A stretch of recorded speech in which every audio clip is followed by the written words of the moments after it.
पाकिस्तान में एक पुरानी रेलवे पुल आहे जेका सखर ऐं रोड़ीअ जे विच में सिंधु नदीअ ते वाक़िअ आहे। हीअ पुल 25 मार्च 1899 ईस्वीअ ते जुड़ी रास थी। 6 मई 1962 ईस्वीअ में अयूब पुल जी अदावत खां पोइ हिन पुल खे रेल गाॾियुनि लाइ बंदि कयो वियो ऐं रेलवे ट्रैफ़िक नई पुल ते मुंतक़िल कई वई। हाणे हीउ पुल सिर्फ़ नंढनि गाॾियुनि जे लाइ इस्तेमालु थींदी आहे। हिन पुल जो नालो ब्रिटिश इंडिया जे वायसराय लॉर्ड लैंसडाउन जे नाले ते रखियो वियो। पुल जी ड्रैग 790 फुट आहे ऐं हिन जी तामीर ते 40 लख ख़र्च आया। लोह जी हीअ पुल इंजीनियर लंडन में डिज़ाइन करे उते ठाही।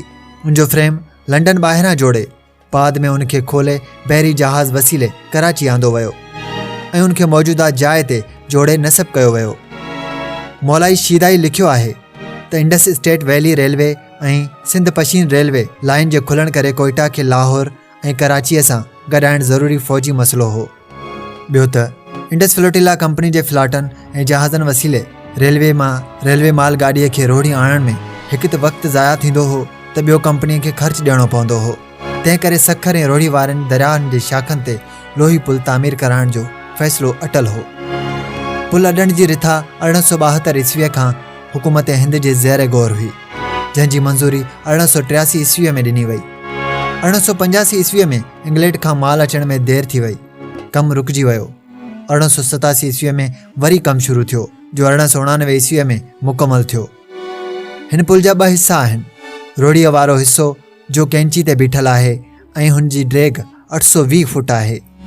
सखर वारी शाख 3 थंभनि ते बीठल आहे ऐं ड्रैग में 600 फुट आहे।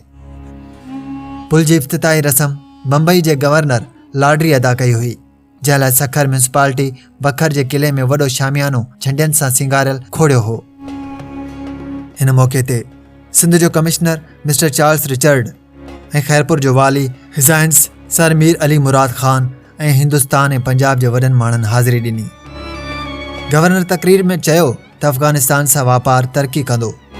पुल ते 40 लख रुपया ख़र्च थियो ऐं ठीको इंग्लैंड जी कंपनी वेस्ट वुडाइंड एली खे ॾिनो वियो ऐं मिस्टर रॉबर्टन इंजीनियर जे निगरानी हेठि कमु हलियो। वायसराय लॉर्ड लैंसडाउन जे नाले ते पुल लैंसडाउन ब्रिज सॾजण लॻी। सखर जा भाग खुली विया छो त हीअ पुल दुनिया जे अजाइबात में शुमार थिए थी, तंहिं करे परे परे खां माण्हू ॾिसण अचनि था। इंडस फ्लोटिला कंपनीअ जो कारोबार 1889 ईस्वीअ में पुल खुलण खां पोइ बंदि थी वियो ऐं सखर तिजारती मर्कज़ बणिजी वियो। सिंधी मशहूरु लाॾो जमालो वारी लोक कहाणी हिन पुल जी ख़ासियत हुई त हुन में को बि ठुल कोन हुयो, जंहिं करे हिकु लोक कहाणी जनम वरितो ऐं रवायत में अचे थो त कहाणी मुताबिक़ जॾहिं हीअ पुल तयारु थी त ठुल न हुजण करे रेल जे ड्राइवर डप जे करे हिन पुल ते रेल हलाइण खां इनकार करे छॾियो, जंहिं करे अंग्रेज़नि खे मुश्किल पेश आई ऐं इंतिज़ामिया उनखे हल करण जो अनोखो मनसूबो जोड़ियो।